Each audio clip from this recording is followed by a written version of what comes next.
Today is day 6 of the Senate Finance Committee's mountain-moving toil to consider more than 500 amendments to the health reform bill. The Finance Committee today considered an Orrin Hatch-sponsored amendment that was meant to doubly, triply restrict abortion coverage in the bill. Republican Senator Olympia Snowe joined the Democratic opposition to defeat Senator Hatch's amendment. It would have required women to buy extra insurance for abortion services. You know how everybody plans a really long time in advance to have lots of abortions? Yeah, Senator Stabenow of Michigan put her objection succinctly. With all respect to my friend, as a woman, I find it offensive. The vote against the abortion ban was 10 in favor, 13 opposed. The one Democrat voting with Senator Hatch on the side of the conspiratorial fear that health reform will mandate abortion somehow was Senator Kent Conrad of North Dakota. We will have more on him in just a moment. Also considered by the Finance Committee was an amendment to doubly, triply clarify that the bill will not cover illegal immigrants.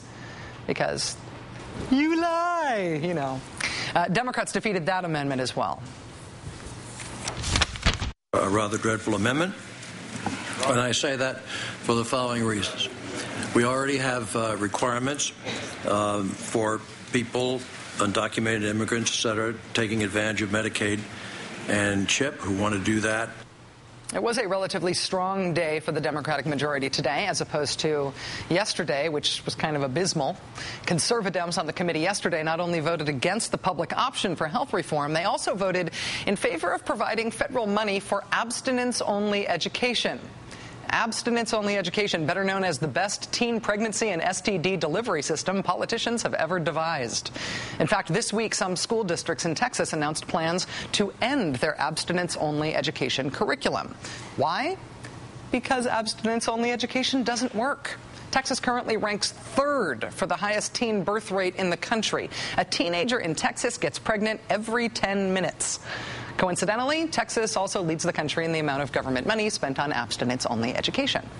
Still, 2 Democratic senators, Blanche Lincoln of Arkansas and Mr. Conrad of North Dakota, voted for $50 million of abstinence-only funding, which President Obama had removed from his budget proposal earlier this year.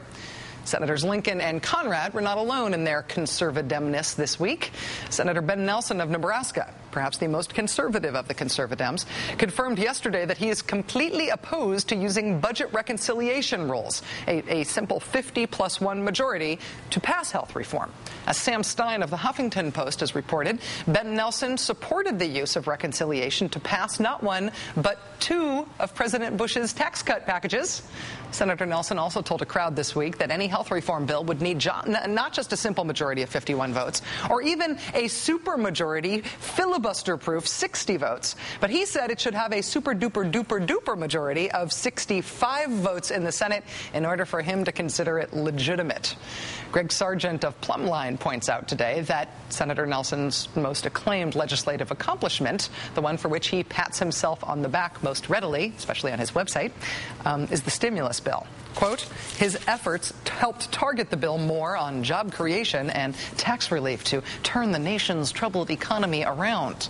That bill that Ben Nelson is so proud of passed the Senate 60-36. Didn't get that 65-vote threshold. Last night, we pointed out that Senator Nelson won his first Senate term with 51% of the vote, his second with 64% of the vote. Fortunately for Senator Nelson and the stimulus bill on which he brags, his new supercalifragilistic standard has not been adopted retroactively, so those things apparently stand. Joining us now is Huffington Post political reporter Sam Stein. Sam, it's good to see you. Thanks for being here. Thanks for having me, Rachel. Does Senator Nelson have any explanation for why he was for budget reconciliation rules for Bush's tax cuts, but he's not for it for the Democrats' legislative agenda? Not surprisingly, his office has yet to return my request for an explanation. Like you mentioned, in 2001 and 2003, the senator supported using reconciliation to pass the tax cuts. In 2003, he ended up being the 50th vote on that critical piece of legislation, which allowed Vice President Cheney to cast the tie-breaking vote. In both those cases, he cited the impact that would have on the budget, which is the traditional use for reconciliation. In this case, I guess health care doesn't have budgetary impacts. I'm not quite sure if that holds water. But no, they haven't provided an explanation and does seem widely inconsistent, as arbitrary as this 65-vote threshold seems. Senator Nelson has picked this 65-vote threshold. We have heard from other Republican senators all summer long, and even now, them saying things like, oh, health reform needs 80 votes, health reform needs 75 votes. Is it all the same strategy? Is the idea to just raise the hurdle so high that there's no chance any bill could ever get there? Oh, yeah. I mean, I think to suggest that the Republicans are interested in passing comprehensive reform is to be delusional with oneself. And let me point out that Representative Grayson's lament was as much towards Republicans for being obstructionists, but it was more towards Democrats for trying to negotiate with Republicans on health care reform. For him and for others in the progressive community, the time for negotiation has long since passed, and his frustration is that we still go to the table, as in Barack Obama, Democratic leadership in Congress, expecting a vote here or there.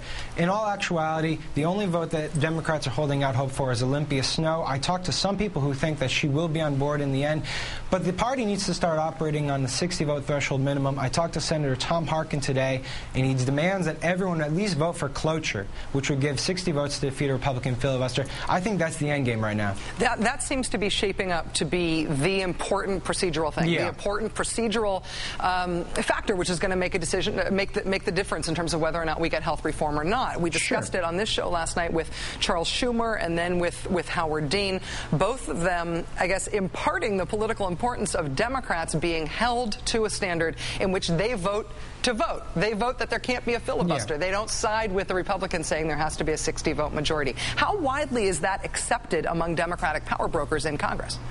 Well, to tie to the very beginning of our conversation, I did a report on how this was the new strategy for Democrats in the wake of a special appointment to the Massachusetts Senate seat to replace Ted Kennedy. I noted that a couple months ago, Ben Nelson, of all people, had hinted that he would support cloture to end a Republican filibuster. As about a few hours after my report went up, Senator Ben Nelson's office called me to correct the record. He is not committed to supporting cloture. He is keeping open the idea of supporting a Republican filibuster. So while there are people in the Senate like Tom Harkin, like Bernie Sanders, like Charles Schumer to some extent, who are demanding that everyone at least vote to have a vote, it's not, a done deal. There are people within the party who are willing to not follow leadership on this procedural hurdle. I expect more pressure on that subject, both from outside groups, from activists, and from liberal members of Congress. Yeah. Sam Stein, political reporter for the Huffington Post, doing much to illuminate the situation for us. Thanks for your time tonight, Sam. Thanks. I want to be on the Rick Berman hour, okay? Okay, fair enough. It's not going to be kumbaya. I've been warned. I don't want kumbaya.